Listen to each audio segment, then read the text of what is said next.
Hello, welcome to Pebblebrook Village. I'm Peony, and this is the month ahead Trashfire Tarot for the month of July. The month of June was a high-speed navigation through the skies above. For that, we had our Plutonian submarine journey through our emotional depths. And as we start here midweek, we're going to see what the energies for the month ahead look like going forward through July. We also have a special two-part episode releasing on Friday, July 3rd.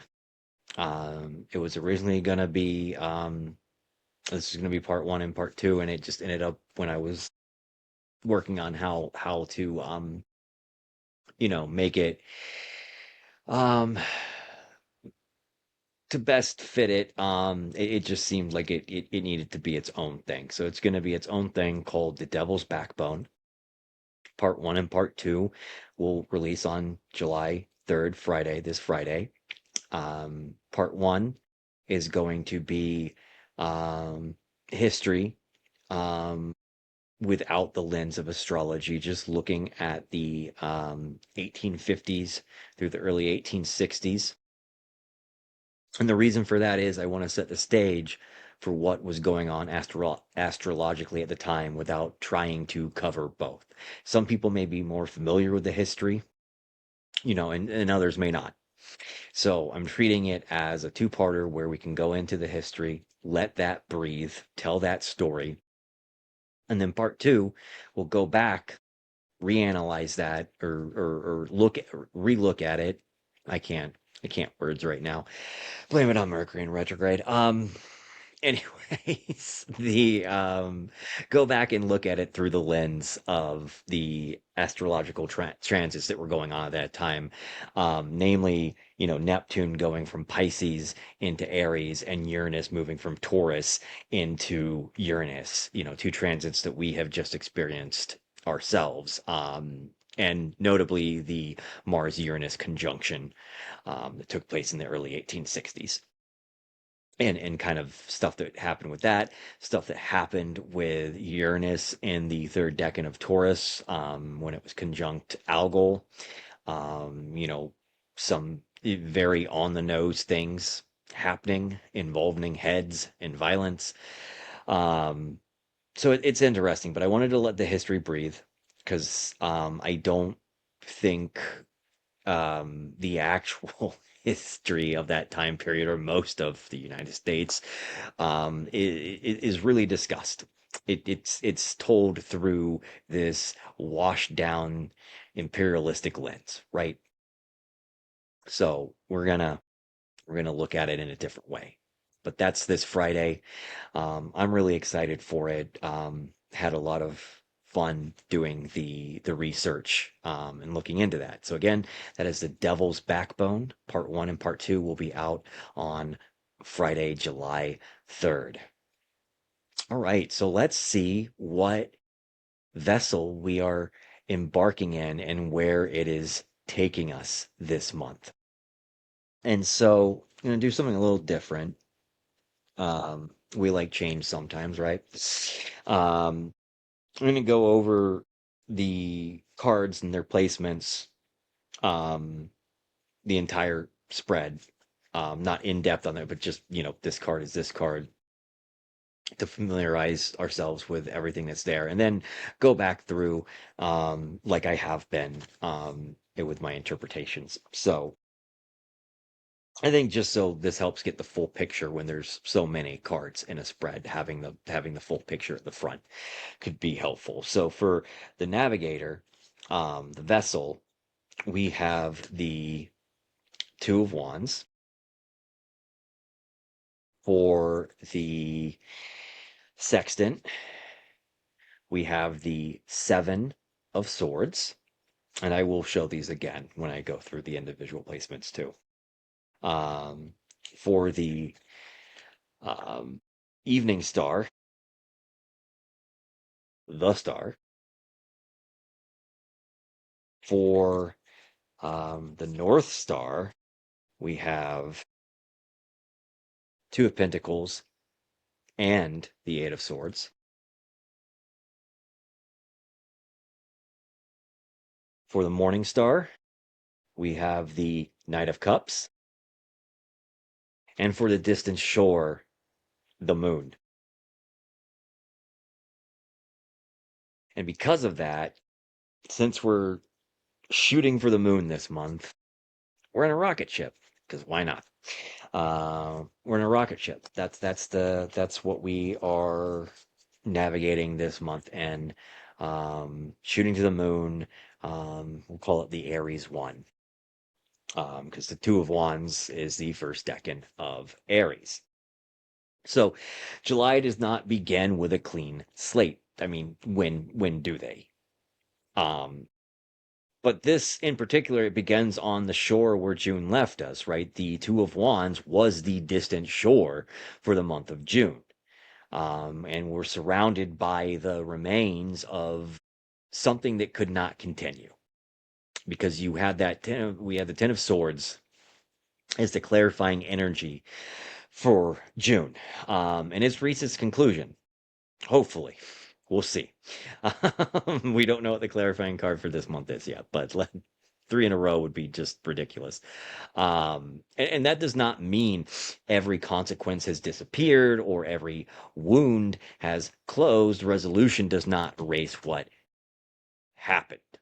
It means the ending is no longer waiting to occur. Blade has fallen. The truth has entered the room. The structure has already revealed that it cannot carry us any farther. We are no longer waiting for the old world to end. We are deciding what to do now that it has, or we should be, because it has ended. This week's Temperance, Four of Pentacles, and Two of Cups becomes the sort of final preparation before launch.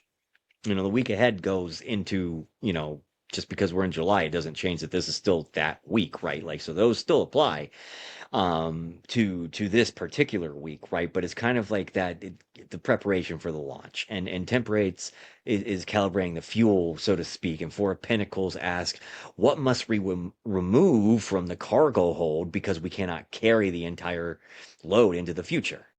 Right? And the Two of Cups determines who is coming with us and the agreements by which we will travel together. So it goes without saying, July is not the peaceful aftermath of the Ten of Swords. It is the first movement after it. We move from the Two of Wands eventually to the moon, from a visible plan toward an obscured future. The star is fading behind us while a Knight of Cups approaches from somewhere beyond the horizon. Our instruments are imperfect, our information may be incomplete, our relationship with material stability may be trapping us inside choices that no longer exist. Still, the rocket is on the launch pad. So again, Navigator, I'm throwing my cards on the floor. All right. Navigator, the Two of Wands. We're picking up right where we left off in June, like I said, and it looks like the clouds were not high enough. We, as we are shooting ourselves up to the moon this month, traveling by rocket ship, and this is a very red and fiery Aries one like rocket ship, right? Gunmetal red.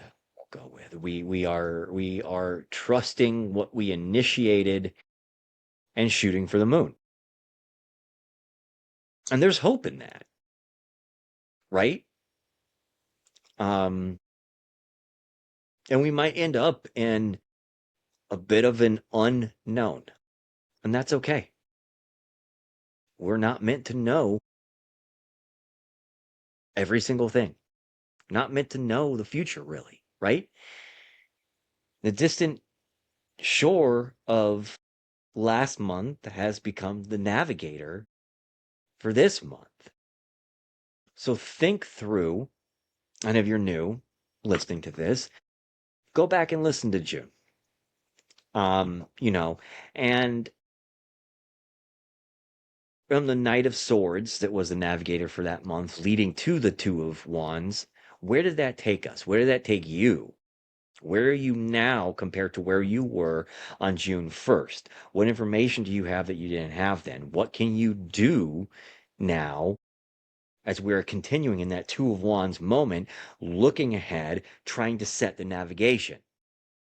The best we can, and that's the best we can do ever, is the best, with the information that we have, where are we going? And that's important because it tells us that the arrival was never the conclusion. What we reached in June was not a place where we were meant to settle permanently. It was a launch site. The perspective we gained through the Ten of Swords, Temperance, and the confrontation with Four of Pentacles now becomes the vehicle through which we move forward. Yesterday's destination becomes today's method. Full cycle, right? The Two of Wands is the first decan of Aries, traditionally associated with Mars in Aries. There's nothing tentative about the raw power available here. This is ignition. This is initiative. This is the moment where the idea ceases to be hypothetical and begins demanding manifestation, demanding material form. This is the spark of creation. But the Two of Wands is still a tune. Two. A two. Wow. I just ignore me. Why are you listening to this? Anyways, the Two of Wands. It contains division, choice, polarity, and the awareness that more than one future remains possible. The figure has not yet crossed the landscape. They are looking forward from a place of relative security, holding the world in their hand while deciding how they will enter it. We had the Two of Cups for this week, right? That's another two. There's a choice being made there. This is part of that choice. And one wand is fixed to the structure behind them, the other is held in their hand. Part of them is ready to leave, part of them remains attached to what has already been built. So the question is not merely whether we are brave enough to launch, it is whether we have chosen a direction worthy of the power we are about to release. The Mars-Uranus conjunction in Gemini acts like the electrical ignition system inside the Aries one. Mars rules the Two of Wands, while Uranus introduces disruption, acceleration, rupture, rebellion, invention, and the possibility that the trajectory changes the moment the engine fires. We have the creative spark, the initiating spark of Mars. We have that, disruptive lightning bolt of Uranus, ruled by Mercury in retrograde in Cancer, because it's in the sign of Gemini. So this ignition moves through words, information, communication systems, transportation, media, technology, and the nervous system of the collective. A message can alter the course. A distress call can alter the course. A revelation can become fuel. A decision made in seconds can produce consequences that take years to understand. We are launching quickly, but Mercury is retrograde in Cancer. So the rocket's guidance system is running on memory. And that means we must examine the maps we are using. As are they accurate maps of the present, or are they emotional diagrams inherited from the past? Are we navigating according to where the world is, or according to where we were told it was supposed to be? Cancer holds ancestry, homeland, family belonging, memory, stories through which a people explain where they came from. And Mercury retrograde here can return us to old national myths, old family roles, old wounds, old promises, old definitions of safety. Some of those memories contain wisdom. Others are propaganda. And the Two of Wands asks us to trust what we initiated, but trust does not mean refusing to adjust our trajectory. The navigator must remain responsive. A rocket does not reach its destination by pointing itself once and refusing every subsequent correction. It reaches its destination through constant recalibration. Temperance taught us this. Temperance did not mix the cups once and declare the work complete. The substance remained in motion. Balance was an active relationship between ingredients, not a frozen position. Life is not a drawing on a card.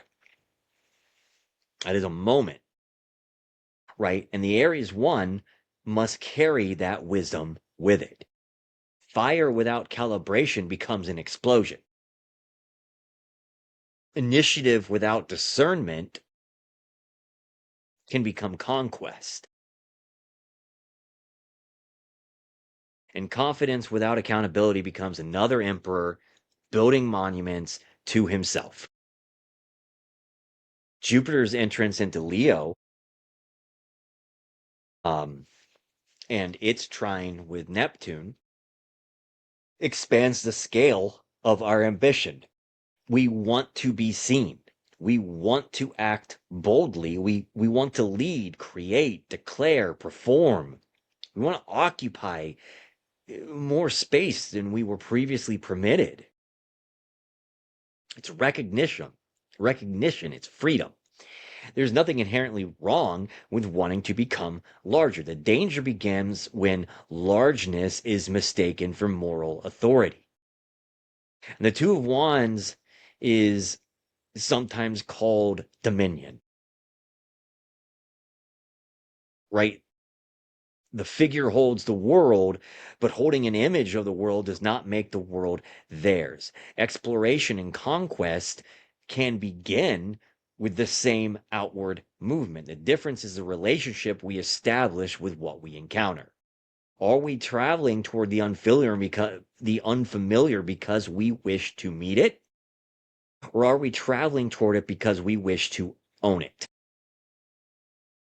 Jupiter and Leo can inspire courageous leaders and creative abundance and the reclamation of joy. It can also inflate ego, nationalism, celebrity worship, and the fantasy that history requires a single hero.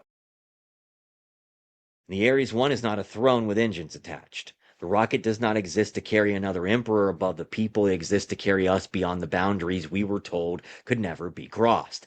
And the Ten of Swords being resolved means we no longer need to define ourselves entirely through what harmed us. Survival was necessary, but survival cannot be the only identity we bring into the future.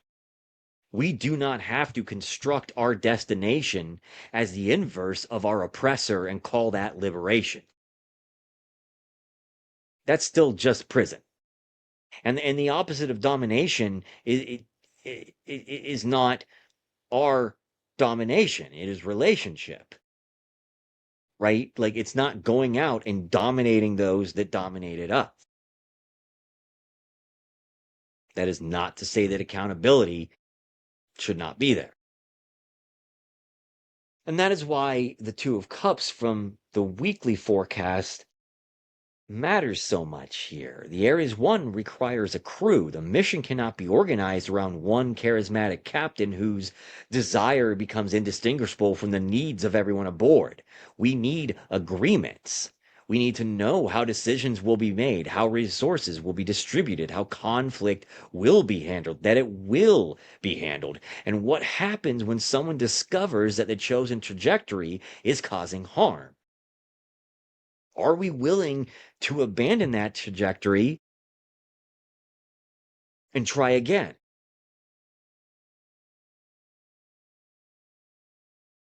With the Four of Pentacles this week, then it also asks, what are we attempting to load onto the ship? A rocket cannot escape gravity while carrying every object its passengers were too frightened to release. So what are we bringing because it is useful, right? And that's the two of wands standing there, world in hand, staring out at the possible horizon. What are we bringing because it is useful? What are we bringing through this threshold because it is sacred? What are we bringing because we cannot imagine ourselves without it? The Two of Wands asks us to pack according to the future, not according to the fear that created the past. The future is dark and it's scary because it's not there yet. The future contains what we bring with us. So, what are we bringing with us to fill this future with? The engines are firing. The question is whether our vision has matured enough to deserve the power now carrying it. And to help us with that, we look to the sextant. We got the Seven of Swords. This is the third decan of Aquarius. Look, math is hard, y'all. The Seven of Swords is the moon in the third decan of Aquarius, and it is an extraordinary card to receive as the sextant when the moon waits for us right at the distant shore. Our navigational instrument and our destination are connected. A sextant does not tell a navigator where to go. It measures the angular relationship between visible objects so the navigator can determine where they currently are. It provides position, not purpose. So a sextant does not, yeah, it provides position, not purpose. The distinction is the heart of the Seven of Swords. Strategy can tell us how to achieve something. It can tell us whether the achievement is moral. Intelligence can reveal vulnerabilities. It cannot decide whether exploiting those vulnerabilities is justified. Information can give us power. It cannot determine what kind of person we become while using it. Right? So the Seven of Swords is often treated exclusively as, you look at the card, it's deception, theft, betrayal, dishonesty. And those meanings are present, right? But the card also speaks to strategy, discretion, unconventional thinking, operational security, selective disclosure, knowing when a direct confrontation would accomplish nothing except feeding more bodies into the machine. Not every retreat is cowardice. Not every secret is necessarily betrayal, and not every refusal to explain yourself is evidence of guilt. Sometimes survival requires moving quietly through territory controlled by people who would use complete transparency against us. The challenge is that the same tools used by the vulnerable to survive can be used by the powerful to evade accountability. And the sextant, therefore, must be handled carefully. The figure carries 5 swords while leaving 2 behind. Whatever is being taken, the acquisition is incomplete. Something remains outside their control. Something has been overlooked, abandoned, or deliberately left in place. This is a card of partial information. And that becomes essential during Mercury retrograde in Cancer and with the Mars-Uranus conjunction in Gemini. Information may arrive rapidly, but speed is not the same thing as, like I've said before, it's not the same thing as completeness, right? We may not have everything just because it happens fast. A story can be technically accurate while still omitting the facts necessary to understand it. And a photograph can be real, right? And a caption false. Manipulation, propaganda, I mean, AI. And a statement can contain truth and still be designed to manipulate. That's how manipulation often works. Lies are based in truth, and that's why they're believable. You have a lot of people accusing things, and you can go back through history and see that those things are being done by the people accusing the other people of doing them, stealing elections, etc. The Seven of Swords then tells us to look what is missing. What are those two swords that were left behind? Who benefits from that framing? Whose testimony has been excluded? What happened immediately before the clip began? What happened after the clip was cut off? What happens after the headline stops following the story? And the moon ruling this decan suggests that emotion may disguise itself as a detached analysis. Aquarius can create the appearance of distance and objectivity and intellectual superiority. The moon beneath that surface reveals memory, fear, loyalty, tribal attachment, subconscious need. A person can call themselves rational while arranging every fact around an emotional conclusion they had already reached before they had all the facts. A government can call violence strategic while remaining animated by humiliation, vengeance, or fear. A movement can call cruelty accountability while secretly enjoying the spectacle. And the Seven of Swords asks us to recognize emotional agendas hiding beneath supposedly neutral information. It also warns us against allowing healthy skepticism to decay into permanent cynicism. When every institution has lied, it becomes tempting to believe that nothing is knowable. When propaganda is everywhere, it becomes tempting to treat every fact as propaganda, right?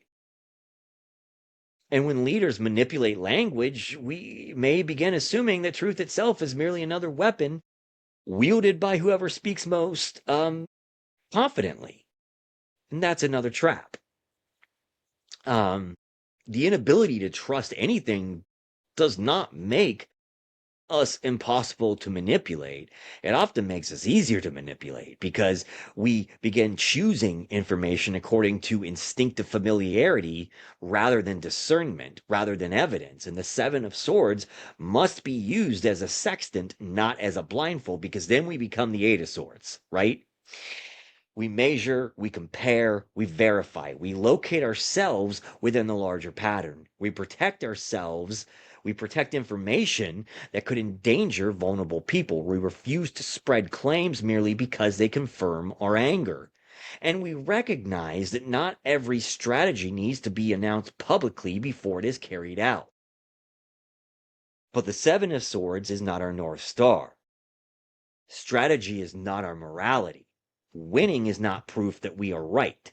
Outsmarting someone, not proof that we are right.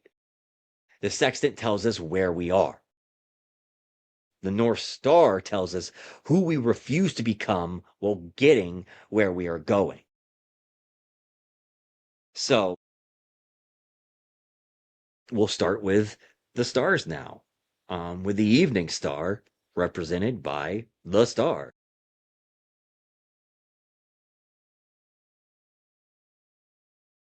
The star succeeds. Oh, excuse me. Been so exhausted lately. The card exceeds the tower. They are that healing needed after experiencing the trauma, the disruption. This is fading because we have hopefully released the grief carried in the Ten of Swords. Or something this week will be that final sword, possibly. The final curtain pull revealing the man at the levers, so to speak. And the star appears after the tower, before the moon. That sequence is reproduced inside the spread. The star is fading behind us while the moon waits ahead. We are moving beyond the phase in which healing itself was the destination. And that does not mean hope is disappearing. It means hope can no longer remain an object in the distance that we gaze toward while waiting to be rescued. The star must be internalized. Sort of like grief, right? Like we learn to move past it, but we don't forget it. It's impossible to forget, and we try to forget it. We will never succeed at that. It's accepting it and healing from it, and ultimately remembering it. And after the tower falls, the star provides space to breathe. The nervous system begins to understand that the impact has ended. We wash the dust, debris from our skin. We find water. We remember that beauty still exists outside the structure that collapsed. But eventually, healing must become living. And there's a point at which continually identifying as someone who is healing becomes another way of remaining organized around the injury, organized around the debris of the collapse. The wound may no longer be open, yet every future decision is still being made in reference to it. The Ten of Swords being June's clarifier, because we had to accept the ending. We had to recognize that no amount of bargaining could make the Ten of Swords comfortable. We had to stop decorating the site of our destruction and calling it a home. Stop putting a welcome mat outside the debris of the collapse. And as that energy resolves, the star begins to fade because we no longer need to stare at the wound in order to prove that we survived it. It's not being taken from us. We'll need it again at some point. It is being transferred into us. In the image, water is poured into the pool and into the land. And like temperance, the star understands circulation. Healing is not a substance to be hoarded. The water must return to the collective body and the material world. One portion nourishes the psychic realm, another nourishes the earth beneath our feet. Hope that never becomes material is just fantasy. Hope must eventually become food, shelter, medicine, art, infrastructure, education, resistance, relationships. That's the beauty of hope. That's the power of hope. And the star is Aquarius, which connects it directly to the Seven of Swords. We are therefore seeing two faces of Aquarius. Also, where Pluto is currently in retrograde, where Jupiter will be opposing it in Leo, part of the Barbo's basket coming up later in the month of July. So the star is also radical transparency. The figure is naked beneath an open sky. Nothing is hidden. There are no walls, uniforms, titles, flags, or institutions between the body and the cosmos. The Seven of Swords is strategic concealment. It understands that information exists inside power structures and that complete exposure can be dangerous. July asks us to discern when truth requires visibility and when protection requires discretion. The fading star may also represent the fading of an idol. Jupiter in Leo can place leaders, celebrities, politicians, influencers, public figures beneath an enormous spotlight. They become symbols onto which the collective projects its hope. Or they have been, right? And I think there's been confusion around charisma being courage, or performance with care, visibility with wisdom, and an attractive narrative with an ethical life. The South Node moving into Leo for the eclipse is gonna, some of that's being released. Again, right?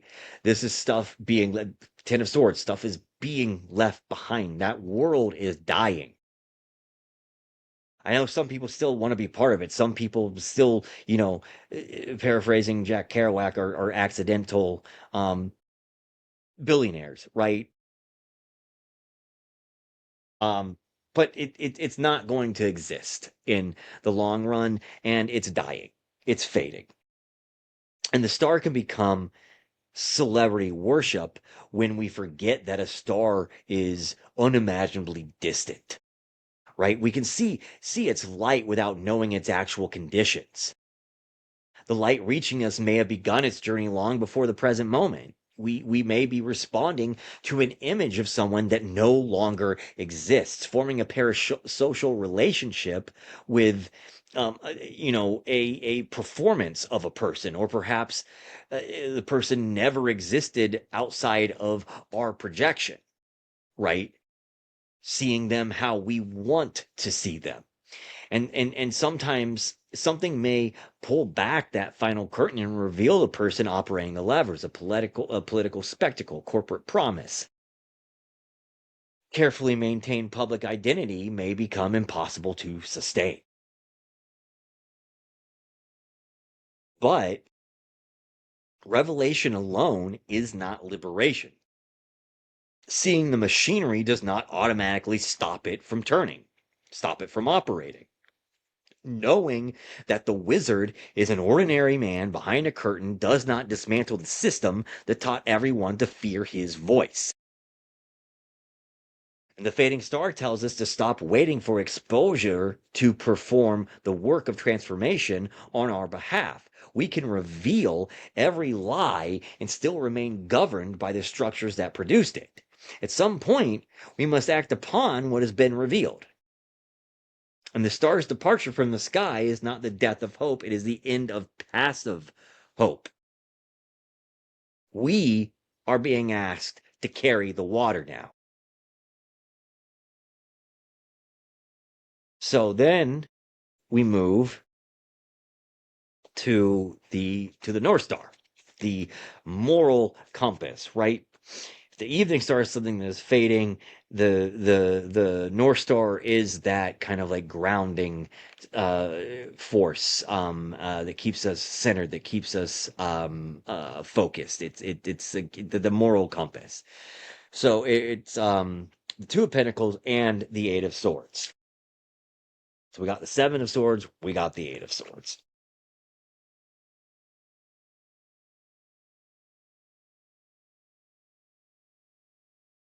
Kind of thinking about Four of Pentacles again, but this feels very, the Two of Pentacles being the first decan of Capricorn, which is where the full moon was on the 29th. So not too far off from July 1st, not too far off from when this is out and you're listening to it. But this is trapped by our relationship with the material world. We're seeking balance and stability, um, right? And this is the first decan of Capricorn meets the first decan of Gemini. So full moon meets where the Uranus Mars conjunction is happening. Things are changing, and we need to accept that because we are looking in the wrong place for abundance and security. If we keep looking to governments, to institutions, etc., we're going to leave empty-handed. We need to start looking to one another. We need to start looking within. We need to start redefining what abundance is, what security is. And there's an important technical distinction here.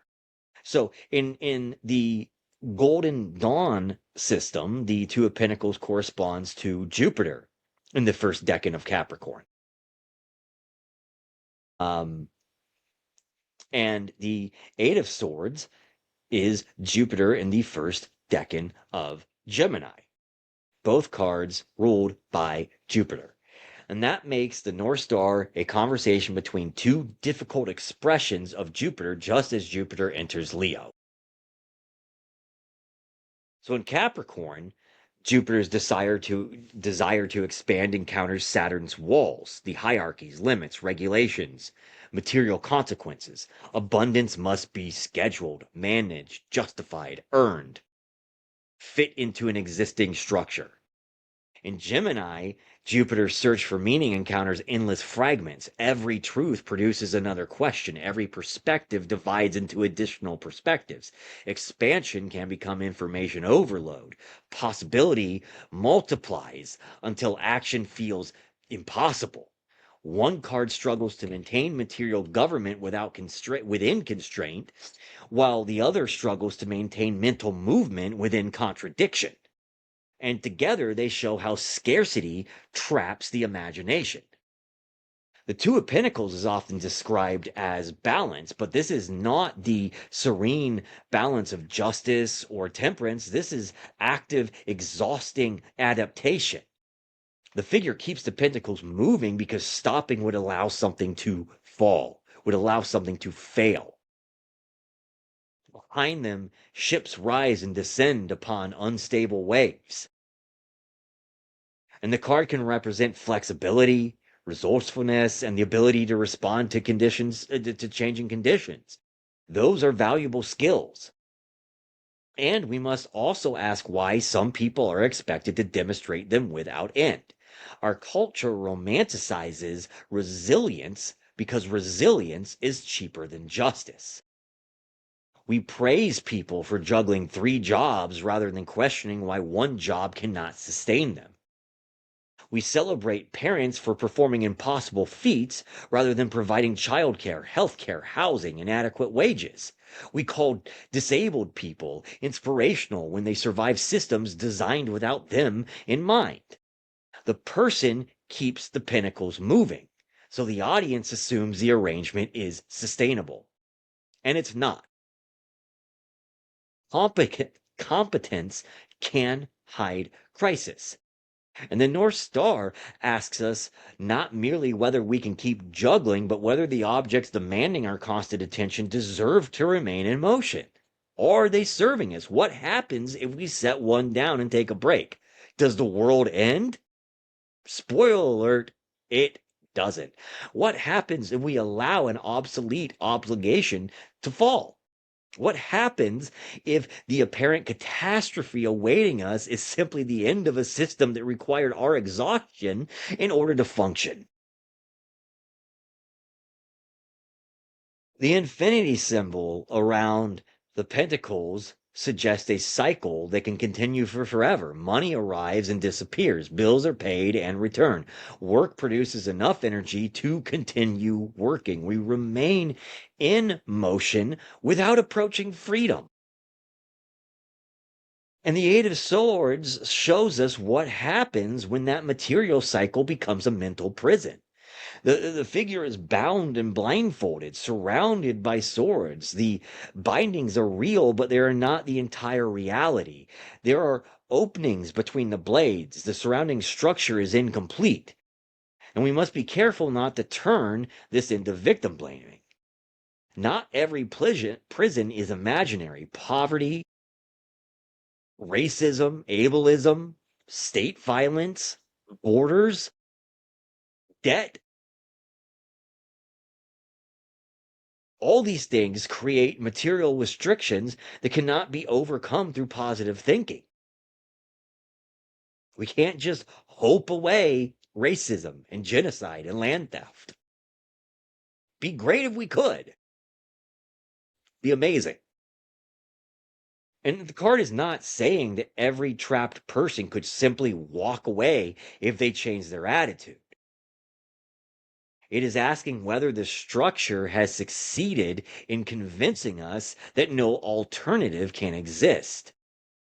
Power maintains itself not only through walls, but through the control of the imagination. The most effective system is one that convinces the people inside it that every possible world contains the same walls. That there's no point in trying to escape because you'll just end up in the same cage. There is no alternative is one of the most powerful spells ever cast on a population. The Two of Pentacles and the Eight of Swords break that spell by revealing the relationship between resources and thought. When survival consumes every available moment, imagination begins to feel frivolous. When the mind is flooded with contradictory information, collective action begins to feel impossible. We become too exhausted to imagine and too confused to organize. And that's not an accidental outcome. Mars and Uranus and Gemini electrify the systems through which ideas, messages, data, transportation, and social narratives move. So again, the wound is material, the disruption is informational, and the North Star tells us that the two cannot be separated. We cannot solve material suffering through better messaging alone. We also cannot redistribute resources without confronting the stories used to justify their concentration and their hoarding. Why do we believe wealth proves merit? Why do we believe poverty proves irresponsibility? Why do we imagine property rights as more sacred than human life? Why are people required to prove that they are productive, grateful, or exceptionally sympathetic before their basic needs become worthy of support? The Eight of Swords contains 8 mental blades surrounding one human body. The Two of Pentacles contains 2 material objects requiring constant management. The abundance exists. Our relationship with it is distorted. And this becomes especially important during the Barbo's basket. Jupiter acts as the activator of a larger outer planet pattern. It trines Neptune, sextiles Uranus, and opposes Pluto. There is enormous potential for vision, invention, transformation, and collective reorganization, but potential is not morality. A basket can carry food into a community. It can also carry people into a prison. Technological breakthrough can liberate human time while also creating a more efficient system of surveillance. New political structures can distribute power, redistribute power, will also place a more attractive face on the same hierarchy. Same emperor, different clothes. The North Star gives us the standard by which every supposed breakthrough must be judged. Does it reduce material coercion? Does it expand genuine human agency? Does it help people leave conditions that are harming them? Does it place food, shelter, medicine, information into more hands? Does it restrict that? And does it make life more livable for those who have been required to juggle the most with the least? If not, then it is not abundance.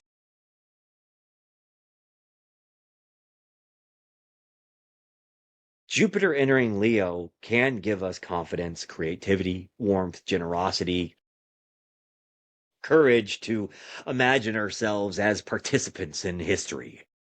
It can also create grand declarations that remain disconnected from material reality. And the Two of Pentacles and Eight of Swords are here to keep Jupiter honest. They remind the king that a shining kingdom means nothing if its people can't afford to eat.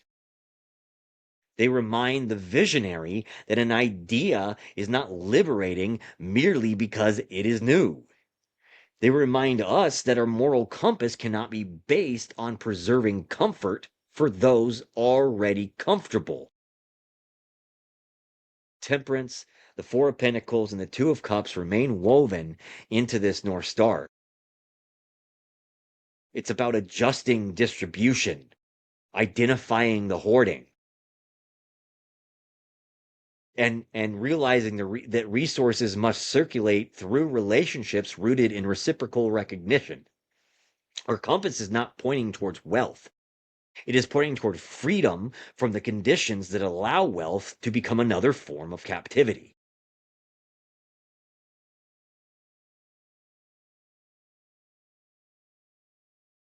All right. So the last of the stars, the morning star, this is something that we don't see yet, something not yet realized, something maybe hidden. Maybe we're not aligned to see it yet, right? Basically, it's just not been realized. So we have the Knight of Cups. I don't think I said that. I think I just showed the card. Um, it's the Knight of Cups.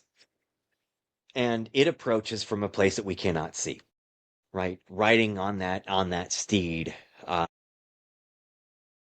unexpectedly. It's something not yet known, considered, or fully visible. It may be an invitation. It may be an apology, an emotional revelation, a creative vision, expected, unexpected alliance. It's a new way of imagining what is possible. And the morning star appears before the sun.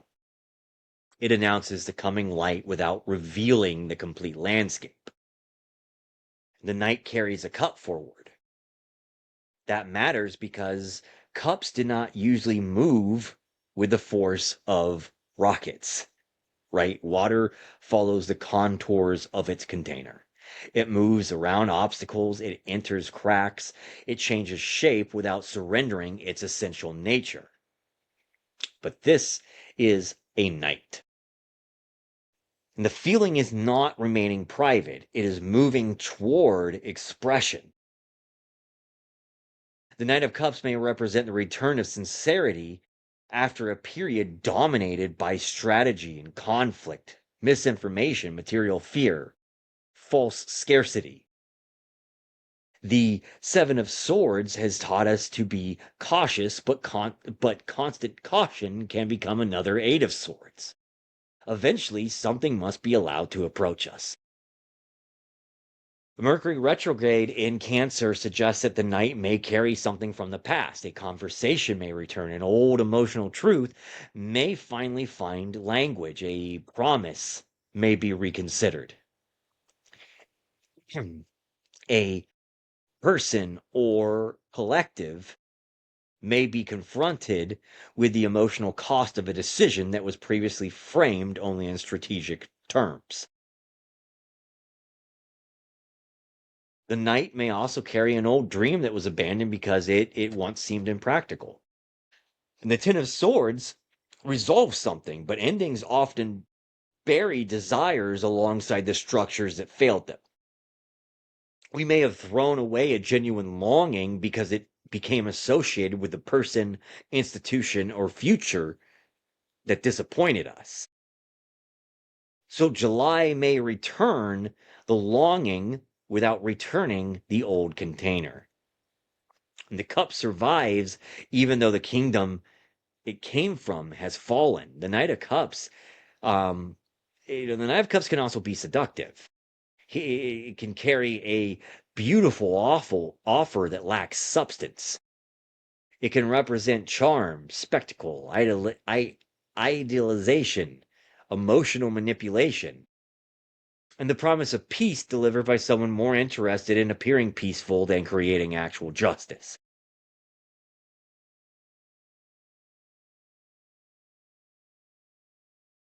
A continued lack of accountability.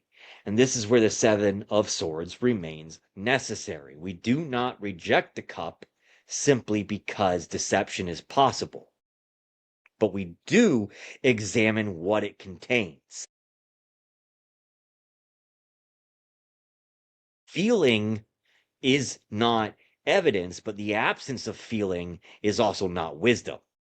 The task is not to become immune to beauty, it is to become capable of receiving beauty without surrendering discernment. Jupiter in Leo can make the night especially theatrical. He may arrive beneath a spotlight bearing declarations, symbols, performances, and sweeping promises. Some of these may be genuine. Others may be another emperor reciting a sonnet in front of the prison that he built. And the Morning Star asks us to remain open without becoming naive. Not the Page of Cups here now, we're the Knight of Cups, right? We can't abandon ourselves to nostalgia.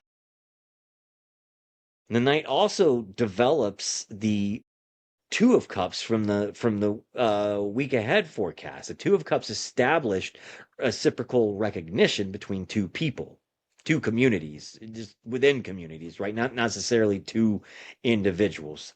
The Knight takes that recognition beyond the private exchange now. Care begins to move. The relationship becomes a mission. The agreement becomes action. The cup is carried towards someone who has not yet received it and needs it. The water is starting to flow. And this may be one of July's hidden gifts. After years of being told that cruelty is realism and compassion is childish, emotional intelligence may reemerge as a form of leadership, not sentimentality, not politeness used to avoid necessary conflict.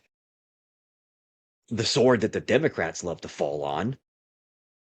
Not calls for unity that demand silence from those being harmed. Another sword that the Democrats like to fall on. The Knight of Cups represents the courage to remain emotionally alive while moving through the world that rewards numbness. The unknown factor may not be another person, it may be our own restored capacity for desire. The Ten of Swords can leave us so focused on what must end that we forget to ask what we actually want. And it makes sense. It's exhausting, it's draining, it's releasing, right? We become experts in identifying the intolerable, but strangers to joy, beauty, pleasure, intimacy, art, and wonder.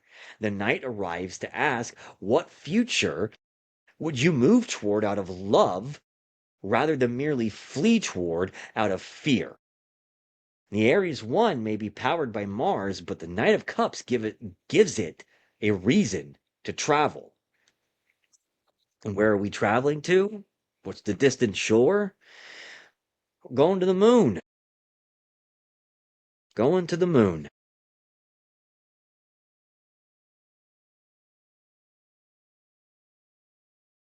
Ending the month in unfamiliar territory.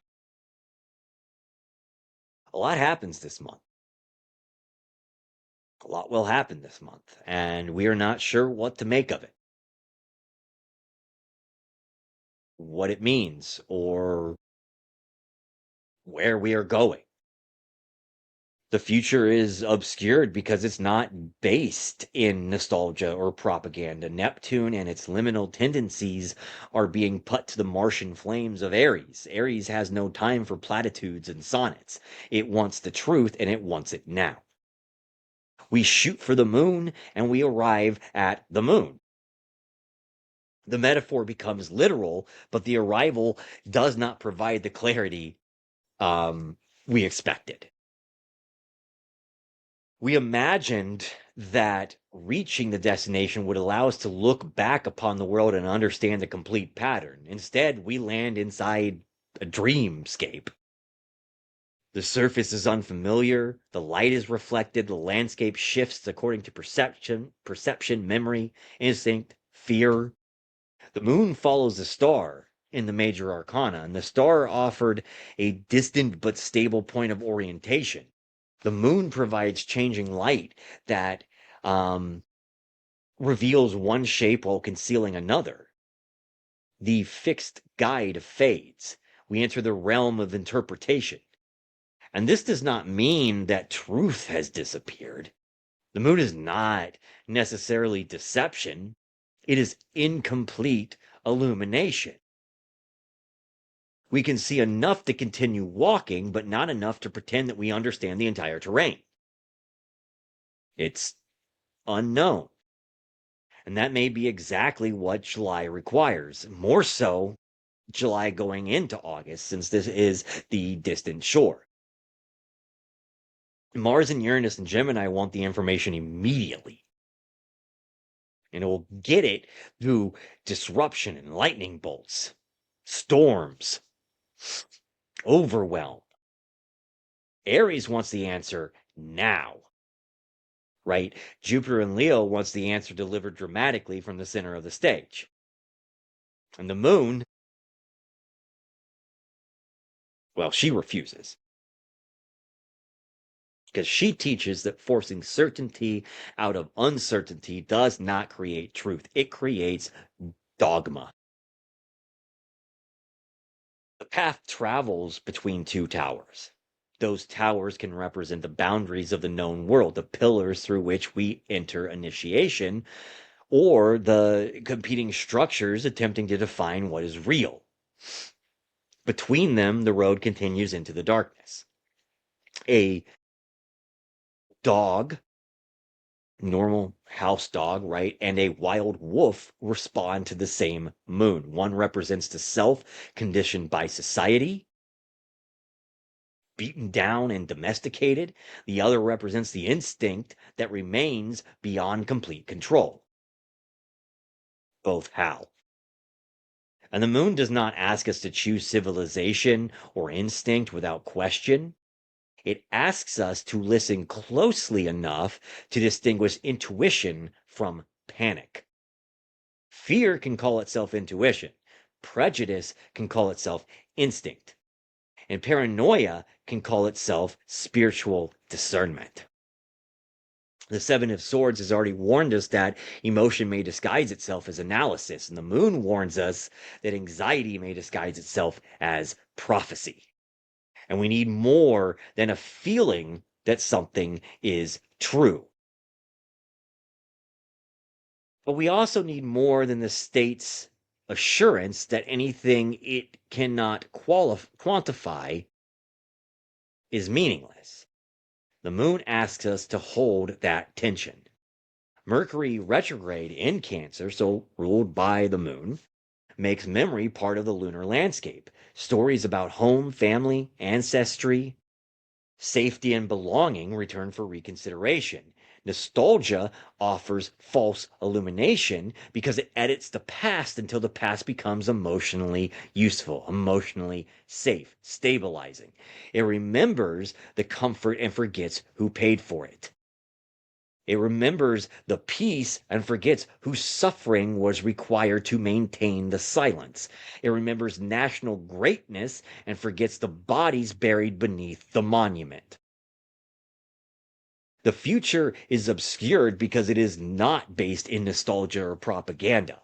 We cannot recognize a genuinely new world through stories designed to preserve the old one. That is why the landscape looks strange. That is why the landscape is incomplete. That is why we start this month at the Two of Wands, looking forward, thinking, what the fuck are we gonna do? What the fuck? We have been trained to interpret familiarity as safety, even when the familiar thing is killing us. We have been trained to interpret uncertainty as danger, even when uncertainty is simply the absence of the cage. The Ten of Swords being resolved does not mean we immediately understand what comes next. Sometimes the clearest evidence that an ending was real is that the future no longer resembles anything we know. That's change, that's growth, that's transformation. And it is uncomfortable. The moon is not a relapse into June's despair. It is the disorientation of no longer having the wound as our map. Neptune in Aries brings the dream into the fire. Aries has little patience for spiritual language that produces no action. It wants the vision tested against reality. Can the dream survive embodiment? Can compassion survive conflict? Can the poem survive contact with policy? And the revolutionary ideal survived the distribution of actual power. Aries burns away the decorative fog, but fire can create its own distortions. Urgency may demand answers before the truth is fully formed. Anger may turn ambiguity into accusation, and the desire to act may outrun the ability to understand what action is needed. The fire does not simply destroy, it creates steam from the water. And that's the steam that powers the Aries 1. The tension between Neptune and Mars becomes propulsion when neither is permitted to dominate completely. The dream gives action direction, action gives the dream consequence. The Barbeau basket may intensify the temptation to declare that a new civilization has definitively arrived, or that a singular celestial configuration will rescue humanity from the consequence of its choices. The moon warns against converting possibility into certainty. Astrology describes patterns, symbols. It does not absolve us of participation. A beautiful configuration can coincide with a beautiful opportunity and still be used for terrible ends. A difficult configuration can reveal danger and still become the catalyst for liberation. The future is not delivered fully assembled. The basket gives us ingredients.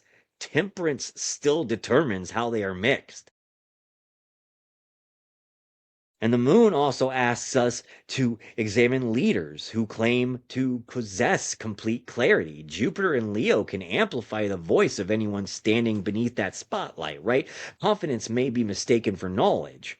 Performance may be mistaken for vision. Anyone insisting that they alone can see perfectly through the darkness should be treated with suspicion. That is how fascism works.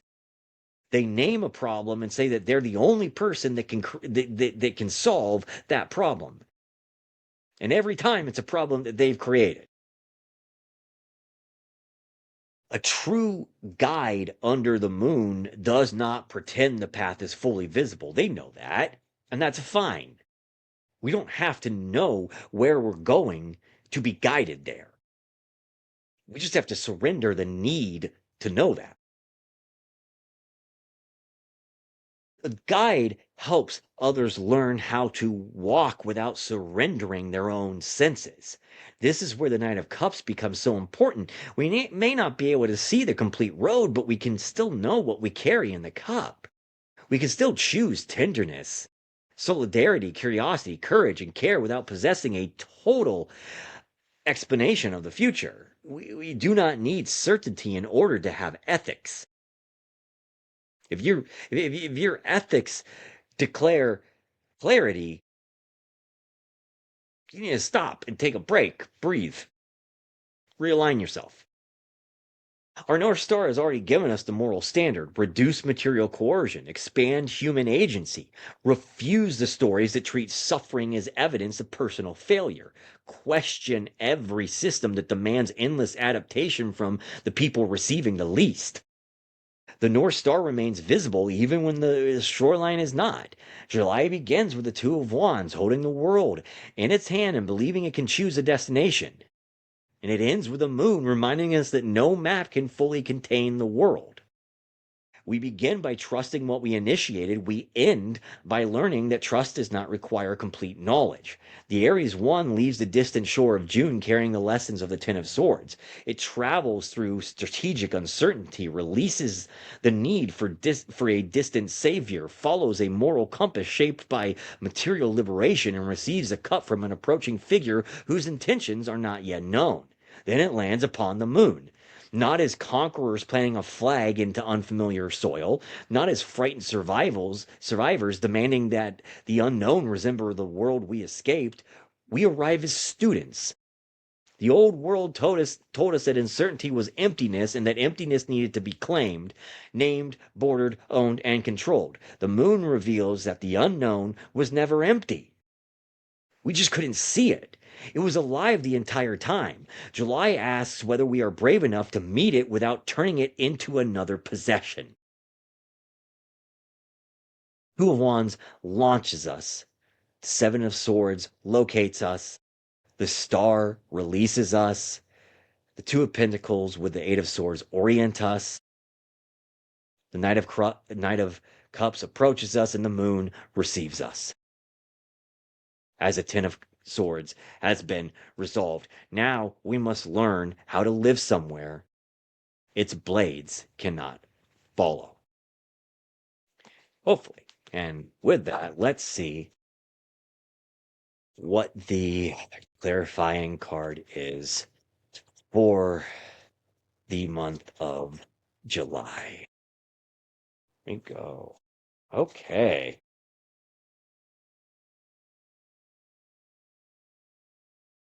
The Knight of Swords. Still swords. Still carrying that air energy, but not the Ten of Swords, thankfully. That's something, right? Um and the Knight of Swords was the navigator for last month, right? So the clarifying energy is I think if we think about what the Knight of Swords was, it was that, as a navigator, and it was, the analogy as the vessel that it was, a jet, zipping through the skies, dodging enemy fire, dodging the Gemini uranium lightning storms that were there, right, with Uranus moving into Gemini during that time. And it was like Gemini. It required us to be mutable, right? We had to be adaptable. We couldn't rest on our laurels. We could not just sit and wait. We had to be able to move. We had to be flexible. And that continues throughout this. Like, right? Like, it is a volatile month with a lot of volatile energy. That does not mean bad. It does not mean good. I would recommend that with the Mars-Uranus conjunction, it's those are two energies. You got fire, you've got lightning, you've got instability. That's not. I wouldn't be around explosions. I wouldn't be around fireworks on that day. It doesn't seem safe. And it's as simple as that. Now, obviously, looking at the historical context of those transits, there's a lot more that could be said about that. I think there's um, a lot more that could happen from that, and it might be a defining moment. But I'm not here to fearmonger, and I'm not going to belabor that point. We're going to go into that a little bit with the episode on Friday on the Devil's Backbone, looking at the Mars-Uranus conjunction, looking at Uranus in the third decan of Taurus, looking at Neptune in Pisces, and how the people of the collective kind of like change, and what the themes are as Neptune goes into Aries, because those are, very important signatures during this, right? We have Neptune, Uranus, Pluto, Jupiter, all part of that basket formation later in July. Um, and it's not just a free handout, just like, with Jupiter's expansion and Jupiter's time in Cancer, and Jupiter in your chart, Jupiter in general being like, about abundance and expansion. It doesn't come without work. It doesn't come with just holding a handout, asking Sky Daddy to give you the abundance, to give you an allowance, right? Yeah, I will say this time and time again. Saturn teaches so Jupiter can expand. They both were all. I mean, everything is in tandem and works together. It's not really singular, right? So what other aspects that things are making with it? And we have Jupiter opposing Pluto coming up. South Node in Leo. So why I think there is a light shined on some of those parasocial relationships, those celebrities, influencers, stuff like that. I don't think it's necessarily going to be a positive light for those people with the South Node and the in the eclipse, um, right? With the eclipse with the Leo Aquarius exit, North Node being in Aquarius. Um, but it's a volatile month, and we're going to have to be adaptable. Something could happen on the 4th. Um, Something that is shocking, something that is disruptive. Could involve ICE, could involve Israel. I don't know. I have thoughts, and I think, I only go into it so much because again, I don't want to fear monger. I see a lot with the Capricorn full moon, and Mercury being retrograde in Cancer, and just think about that Capricorn stellium earlier in 2026 and Jupiter's retrograde in Cancer and the atrocities in Minneapolis and the Homeland Security expansion, saying it was for the better of the nation, right? We have to do this for our sovereignty. We have to do this for our protection. We have to do this for the women and children. The immigrants are coming and taking our jobs.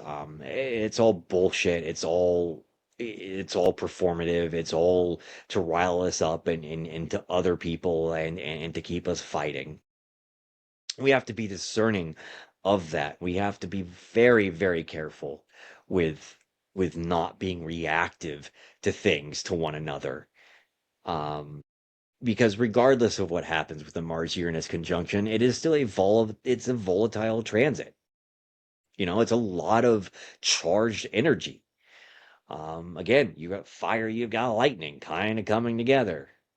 For my Avatar fans, think of like Azula zapping, blue lightning bolts at people. It's not a fun time, right? Like, so even stuff like be careful of your cooking. It could be accidents with fire. Be careful, because Mars is involved. Be careful with sharp blades. Um, and ideally, don't go to crowded places with explosives. Like, there's no reason to celebrate this country, anyways. We're celebrating a country founded on land theft, genocide, and human trafficking. So be real with yourself, and like, just it's not worth it to see some bright colors boom into the sky, right? It's not. Stay safe. Oh, mostly. But the Knight of Swords as the clarifier.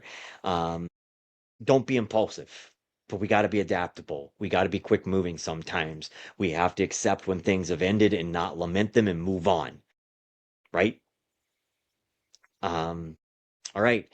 I will see you all again. Don't forget, we've got the Devil's Backbone coming on Friday. Looking forward to sharing that. And, well, as always, I love you all. And until next time, I will see you in the stars. Bye. And Dipper finally showed up to do his job. Say hi, Dipper. No, he's just gonna clean himself. All right. He's like looking over his shoulder, like, why are you talking to me? All right. I'll see you all later. Bye.